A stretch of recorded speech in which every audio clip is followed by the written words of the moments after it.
अभी उम्र ही क्या हुई है उसकी? क्या हो गया मेरे बच्चे को? ये रख लो प्लीज। क्या ये मेरा लकी चार्म है। यही मौका है, दफ्तर में जो कमी बेशी रह गई है, वो जो भी काम रह गया है वो सब पूरा करो। जब चचा अस्पताल से वापस आए तो देखिए तुमने कैसे संभाला है सब कुछ। जुमाना बेटा अंदर आ जाओ, आ जाओ। या अल्लाह, तेरा लाख लाख शुक्र है। बेटा, क्या तुम सब घर आ रहे हो? नहीं दादी, आजाद उन्हें ऑब्जर्वेशन में रखा जाएगा।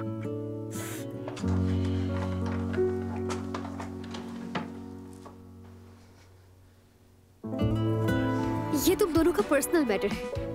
Please Jasmine. शायद तुमने बहुत जल्दी प्रपोज कर दिया और तुम्हारा अंदाज शायद जबरदस्ती वाला था। क्या मतलब? हो सकता है उसे यही बुरा लगा हो। तुम दोनों ने शादियां कर ली, बच्चे भी हैं अब तुम दोनों के, और तुम अब भी हमीद के पीछे पड़ी हुई हो। क्या मेरे मुंह से कुछ और भी सुनना चाहती हो? सब कुछ बहुत मुश्किल होने वाला है। मोहब्बत में मुश्किलात तो आती हैं। क्या वो हादसा भी मोहब्बत का हिस्सा था? तुम ठीक हो ना? क्या मैं नर्स को बुलाऊं? बस ठीक हो जाने मन। मैं तुमसे शादी नहीं कर सकती।